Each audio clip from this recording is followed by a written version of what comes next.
नमस्कार, वंदे मातरम, जय हिंद प्यारे बच्चों। आशा है आप सब स्वस्थ तथा मस्त होंगे। आज का टॉपिक है image formed in plane mirror अर्थात समतल दर्पण का प्रतिबिंब बनना।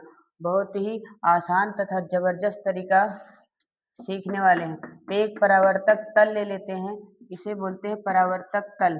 जहाँ से प्रकाश की किरण अगर पड़ती है, एक समतल मिरर ले लेते हैं तो एक परावर्तक तल का कार्य करता है, जहाँ पर पड़ने वाली प्रकाश की किरण अधिकांश भाग उसी माध्यम में परावर्तित हो जाती हैं।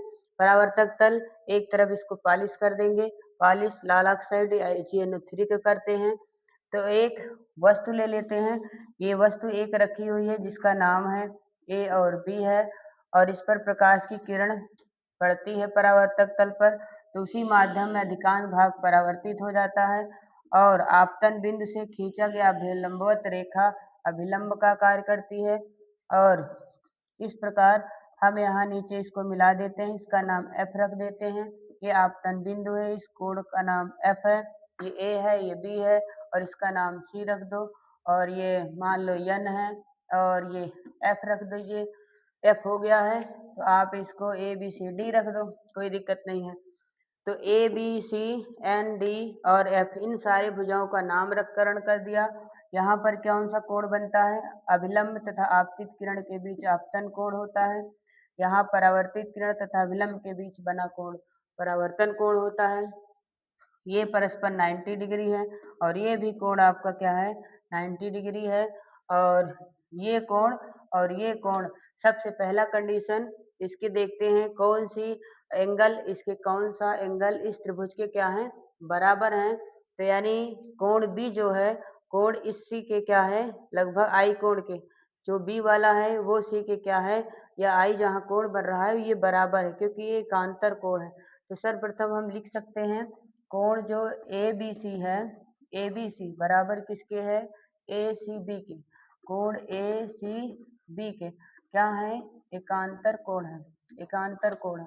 यानी ये कोण इसके बराबर हो गया, और ये वाला जो कोण है परावर्तन कोण, वो किसके बराबर होता है? एफ के बराबर होता है, क्योंकि एक ही रेखा पर बने कोण आपस में संगत होते हैं। यानी कोण A F C, A A F C, A F C किसके बराबर होगा? एन सी डी के।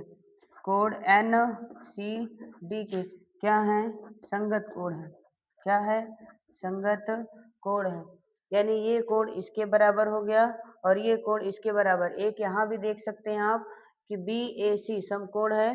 कोण बी ए सी यानी बी ए सी बराबर किसके है? एफ ए सी के।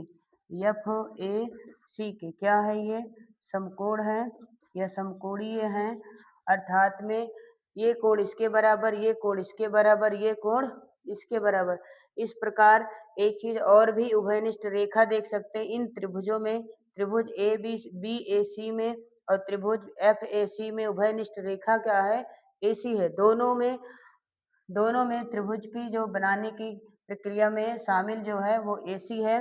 अर्थात में हम त्रिभुज बी त्रिभुज ए बी सी में तथा त्रिभुज ए एफ सी में उभयनिष्ठ रेखा, उभयनिष्ठ रेखा, उभय मतलब जो दोनों में हो, दोनों में ऐसी रेखा जो दोनों त्रिभुज में बनाने के काम आए, वो वही उभयनिष्ठ रेखा है।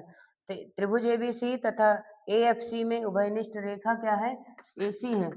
इस प्रकार हम कह सकते हैं कि जो त्रिभुज ए बी सी है वो सर्वांग सम है त्रिभुज किसके?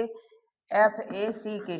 एफ ए सी के यानी ये त्रिभुज इस त्रिभुज के सर्वांग सम है, कह सकते हैं, क्योंकि भुजा साइड एंगल, साइड से भुजा कोण, भुजा के नियम से, क्योंकि ये कोण इसके बराबर, ये कोण इसके बराबर, ये कोण इसके बराबर।